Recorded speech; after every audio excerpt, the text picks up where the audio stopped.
Hi guys, it's Paul from Journey for Petrolhead again, and now we're looking at the final score for the Peugeot 108 that we've been test driving for quite a while. So let's go through what we have. The 14-inch wheels, perfect size for this car. It had hubcaps, not alloys.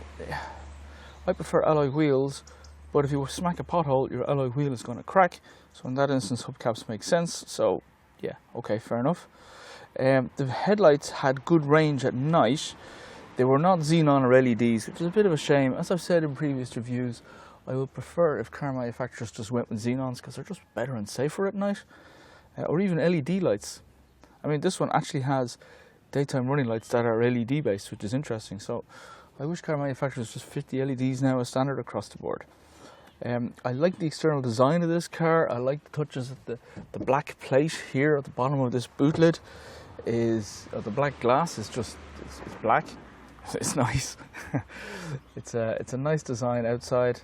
I like the proportions of the car. It's nice to look at. It's a bit of fun with the face. Yeah, it's not bad looking.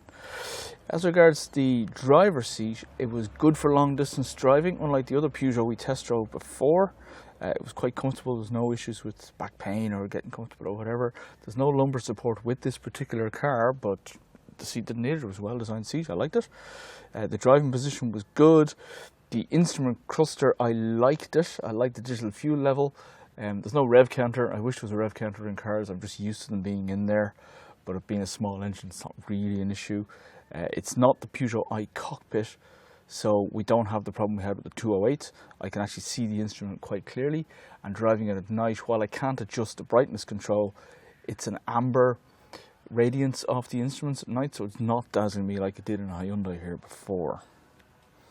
The radio is up high, so you don't have to lean down for radio controls. It's in your field of vision as you drive. That was nice. And the air vents, well, there's only two of them. It is a super mini. There's not a lot of space inside this car in terms of width, so an air vent either side works, to the extent that I actually had to close the air vent a little bit. I like getting air on myself when I'm driving, and this car sufficed that.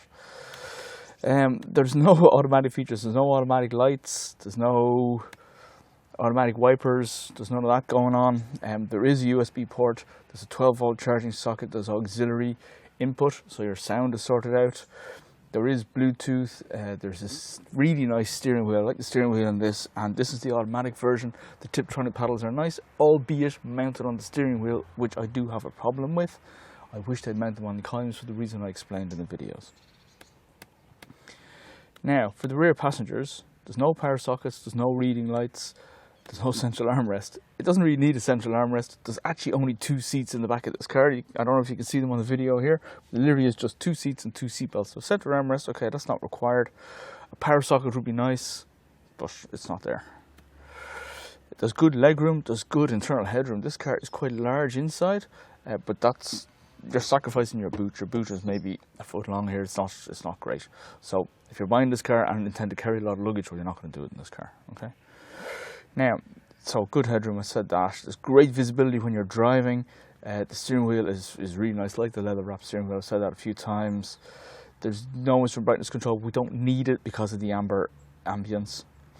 The driver's electric window is not one touch. So on the Greek motorways, there's quite a few toll booths, and it's nice to be able to hit the driver's window button once, and the window goes down, while you then pull up to the toll booth. You can't do it here. It's not a one touch. I prefer all driver's windows are one touch. The rest of them do not need to be, but the driver does, because the driver is doing other things behind the wheel and shouldn't have to be concentrating on putting his window down for a toll booth, for example. So I didn't like that so much. The road holding is very good. This particular car is running on Goodyear tyres, which are really nice, and it's a wheel at each corner, so it corners quite nicely. The brakes are fantastic. It's a great little engine around town and on motorway drives. But as we saw in our driving video, going up the hills, the engine gets starved of air. This is a problem in Greece. And so the fuel economy drops, but the power drops as well, right? So it's hard to get up, and this gearbox doesn't like the hilly drives. I had to go into manual mode for that, which is a bit of a shame. It was very jerky on the downshift when it was going up the hill because the engine was so starved. The power tried to go downhill, tried to go down a shift, and it was jerky. I didn't like that.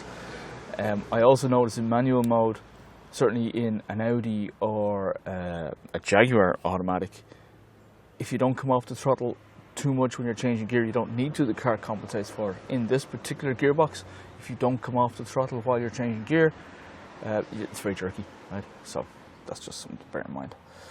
The gearbox was reasonably well spaced in normal driving, but as I said, it wasn't great in mountains. However, for a petrol engine, this car is very loud on the road. There's a lot of road noise in here. I know it's small and there's not a lot of insulation, but it's a loud engine as well. So just bear that in mind. It's not something you creep around in quietly. It's nearly as loud as the diesels we've been driving here, which is a bit of a shame. It's good visibility from the mirrors. They're good. There's no real blind spots in this car.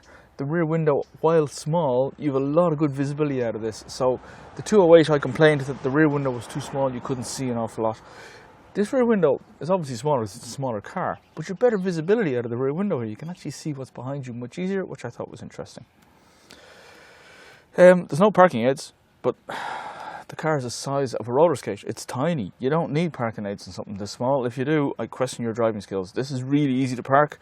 The window ends right at the back, so there's no overhang, and the front is easy to judge. This car is simple to park. You don't need the aids. You just don't. It's easy to park, easy to know where the front of the car ends. Unlike in the 208, its bigger brother, we had an issue trying to figure out where the front corner was. We don't have that here. So overall, I really enjoyed driving this car. This was great fun, good driving position. It really was great fun to drive. I liked the Tiptronic shift on the automatic box. That was nice. And the engine bay being small, it's easy enough to get to everything, right? With the exception of the air filter, which is a little tricky. It's slightly under the overhang there. It was a bit hard to get to, but overall it was nice.